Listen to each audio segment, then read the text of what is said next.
झारखंड में एक बार फिर उपचुनाव की घोषणा हो चुकी है। इस बार रांची के मांडर विधानसभा सीट पर उपचुनाव होना है। चुनाव आयोग के द्वारा जारी अधिसूचना के मुताबिक मांडर सीट पर 23 जून को मतदान होगा, जबकि 26 जून को मतगणना होगी। और इसी खबर पर सटीक जानकारी के साथ हमारे संवाददाता विशाल लाइव जुड़ गए हैं। विशाल, झारखंड में एक बार फिर उपचुनाव की घोषणा हो चुकी है, क्या कुछ रणनीति इस बार की है, बताइए। जी बिल्कुल, देखिए 30 मई को मांडर उपचुनाव के लिए अधिसूचना जारी कर दी गई थी। 6 जून को नामांकन की अंतिम तिथि है। 7 जून को नामांकन पत्रों की जांच होगी और 9 जून को जो भी प्रत्याशी हैं जिन्होंने नामांकन किया है अपने नाम की वापसी लेंगे।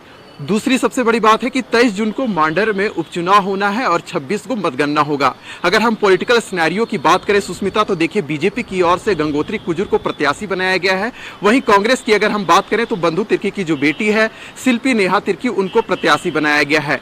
सबसे बड़ी बात है कि बंधु तिर्की को आय से अधिक संपत्ति मामले में सजा हुई थी। यही कारण था कि मांडर विधानसभा का जो सीट था खाली हो गया है। यही कारण है कि वहां पर उपचुनाव हो रहा है। अगर हम भारतीय जनता पार्टी की बात करें तो कई नामों की चर्चाएं चल रही थी और आखिरकार गंगोत्री कुजूर पर भारतीय जनता पार्टी ने विश्वास जताया। तो वहीं कांग्रेस की ओर से बंधु तिर्की की जो बेटी है शिल्पी नेहा तिर्की, उनको प्रत्याशी बनाया गया है। अगर हम दोनों की बात करें कि कौन सा उम्मीदवार मांडर में हावी होगा, तो देखिए सुस्मिता, सबसे बड़ी बात है कि 2000 की बात करें, 15 नवंबर 2000 को जब झारखंड अलग हुआ था, 2000 में देव कुमार धान थे, वहां पर जीत कर आए थे मांडर विधानसभा से और वे कांग्रेस के प्रत्याशी थे। अगर हम 2005 की बात करें तो बंधु तिर्की वहां से जीत कर आए थे। 2009 में भी बंधु तिर्की ही जीत दर्ज किए थे। 2014 में बंधु तिर्की और जो बीजेपी की प्रत्याशी अभी बनाई गई है गंगोत्री कुजूर, उन दोनों के बीच कड़ा मुकाबला था और उसमें जो गंगोत्री कुजूर है उन्होंने बंधु तिर्की को हराने का काम किया था। अगर हम 2019 की बात करें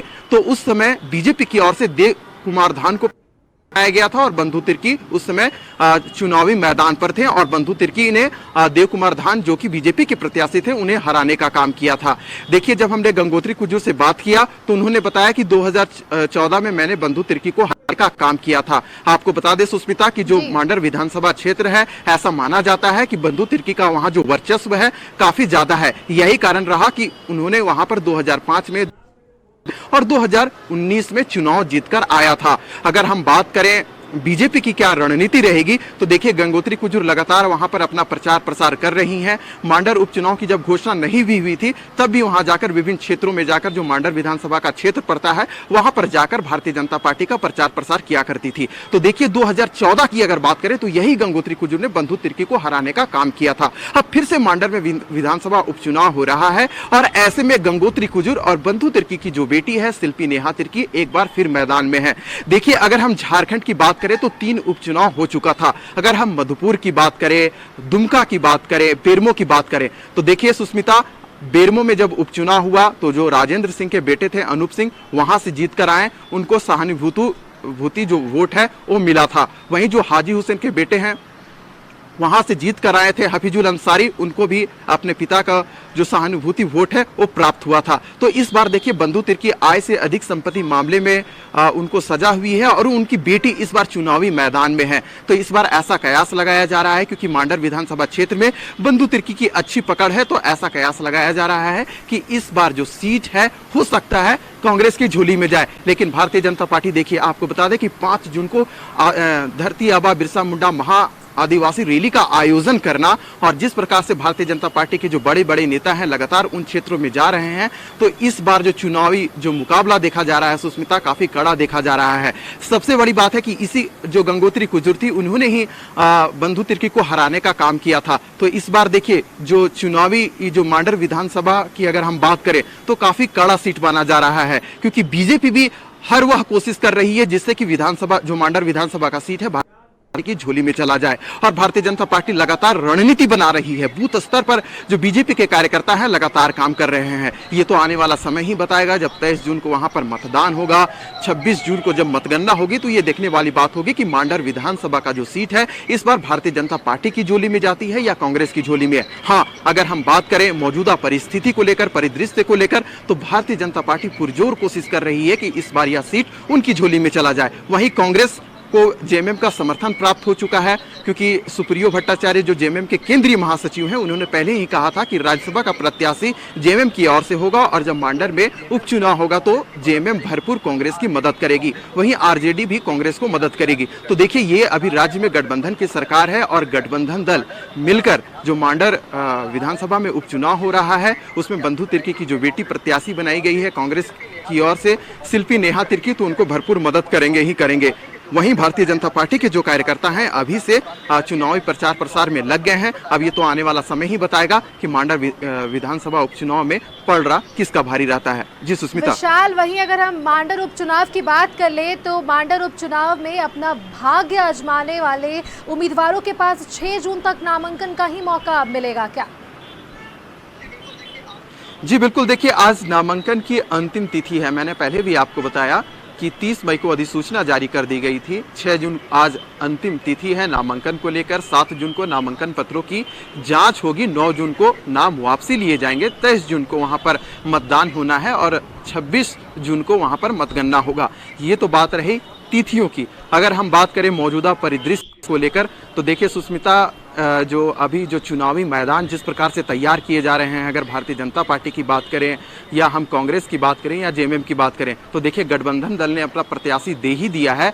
और जिस प्रकार से अगर हम बात करें झारखंड में जो भी उपचुनाव हुआ, जिस प्रकार से गठबंधन दल जीत कर आए, तो कहीं ना कहीं ये गठबंधन दल की ताकत को दर्शाता है। लेकिन भारतीय जनता पार्टी शुरू से अक्सर से ये कहा करती थी कि जो मौजूदा परिदृश्य है झारखंड में, जो पॉलिटिकल सिनेरियो बन रहा है, हेमंत सरकार में लूट भ्रष्टाचार चरम पर है, महिलाओं के साथ अन्याय हो रहा है, किसानों के साथ अन्याय हो रहा है, युवाओं को रोजगार नहीं मिल पा रहा है। तो देखिए, ये जो तमाम मुद्दे हैं, इसी मुद्दे को लेकर भारतीय जनता पार्टी मांडर विधानसभा में उतरेगी और जनता के समक्ष अपनी बातों को पहुंचाने का काम करेगी। वहीं अगर हम गठबंधन दलों की बात करें तो देखिए, गठबंधन दल के जो भी नेता है उनका यही कहना है कि जो हमारा 2 वर्ष कोरोना काल में निकल गया, यही कारण है जो विकास की जो अभी योजना है धीरे धीरे हम लोग जनता तक पहुंचाने का काम कर रहे हैं। तो ये थी गठबंधन दलों की बात। देखिए, आरोप प्रत्यारोप का खेल किसी भी राज्य में अगर चुनाव होता है तो जारी होता है। तो यही जो मौजूदा अभी स्थिति बन रही है, भारतीय जनता पार्टी गठबंधन दल पर आरोप लगा रहे हैं और जो यहाँ पर सत्ता पक्ष के लोग हैं भारतीय जनता पार्टी को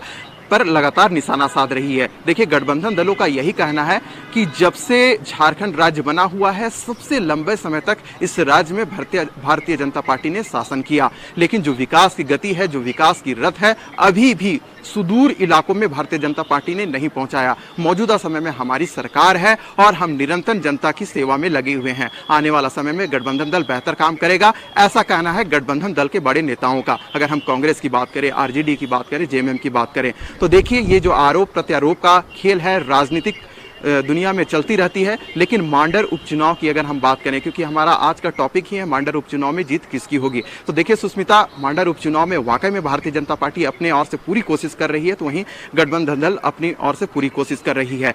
अगर हम बंधु तिर्की की बात करें तो देखिए, लगातार जिस प्रकार से अगर हम वोटों की परसेंटेज की बात करें तो बंधु तिर्की ने देव कुमार धान को 2019 में 20,000 से भी अधिक वोटों से हराया। अगर हम 2014 की बात करें तो गंगोत्री कुजूर ने बंधु तिर्की को मात्र 7,000 से अधिक वोटों से हराया था। तो देखिए, जो वोट की जो परसेंटेज, जो विनिंग गैप है, अगर हम वो देखें तो गंगोत्री कुजूर मात्र 7,000 से अधिक वोट से वहां पर उन्होंने लीड किया था और बंधु तिर्की को हराने का काम किया था। तो क्या इस बार जो पुराना इतिहास रहा है भारतीय जनता पार्टी का 2014 में, क्या ये फिर से दोहरा पाती है गंगोत्री कुजूर या नहीं भारतीय जनता पार्टी के छत्र छाया में, ये तो देखने वाली बात होगी। लेकिन मैं आपको बता दूं कि 2014 में नरेंद्र मोदी की लहर थी, हर जगह नरेंद्र मोदी के जो नारे थे गूंज रहे थे, यही हो रहा था कि अब की बार मोदी सरकार, और इसी लहर में जो गंगोत्री कुजूर है उन्होंने बंधु तिर्की को हराने का काम किया था। लेकिन अगर हम पूरे इतिहास देखें मांडर विधानसभा की, तो देखिए उसमें बंधु तिर्की ने 3 बार 2005 में, 2009 में और आपका 2019 में वो जीत कर आए हैं। तो देखिए, अगर कोई जो राजनीतिक दल होता है और उसके जो प्रत्याशी होते हैं, कैंडिडेट होते हैं, तो उसके इतिहास को टटोल कर देखा जाता है कि किसका पलड़ा भारी है। हालांकि देखिए, इस बार बंधु तिर्की चुनावी मैदान में नहीं है, उनकी बेटी चुनावी मैदान में है। यही कयास लगाया जा रहा है, क्या जो बंधु तिर्की का जो जलवा था उनकी बेटी इस बार पहुंचा पाती है जनता तक की नहीं। तो देखिए, गंगोत्री कुजूर की अगर हम बात करें तो लगातार कई दिनों से उन क्षेत्र में काम कर रही थी। अगर हम शिल्पी नेहा तिर्की की बात करें तो उम्मीदवार नहीं है, नई झारखंड मांडर में अभी जाकर वो चुनाव प्रचार प्रसार करेंगी। तो ये देखने वाली बात होगी कि मांडर की जो जनता है क्या इस बार शिल्पी नेहा तिर्की को चुनकर भेजती है या फिर गंगोत्री कुजूर का वहां परचम लहराया जाएगा। जी विशाल, सुष्मिता। तमाम सटीक जानकारी के लिए आपका बहुत बहुत धन्यवाद। तो आपको बता दें कि मांडर से कांग्रेस की ओर से बंधु तिर्की की बेटी शिल्पी ने हाथ एसपी और बीजेपी की ओर से गंगोत्री कुजूर उम्मीदवार हैं। और साथ ही आपको बता दें कि झारखंड में एक बार फिर जो है उपचुनाव की घोषणा हो चुकी है। इस बार रांची के मांडर विधानसभा सीट पर उपचुनाव होना है। चुनाव आयोग के द्वारा जारी अधिसूचना के मुताबिक मांडर सीट पर 23 जून को मतदान होगा, जबकि 26 जून को मतगणना होगी। 30 मई को उपचुनाव से संबंधित अधिसूचना जारी कर दी जाएगी। वहीं मांडर उपचुनाव में अपना भाग्य आजमाने वाले उम्मीदवारों के पास 6 जून यानी कि आज तक नामांकन करने का मौका मिलेगा। मांडर से कांग्रेस की ओर से बंधु तिर्की की बेटी शिल्पी और बीजेपी की ओर से गंगोत्री कुजूर उम्मीदवार हैं।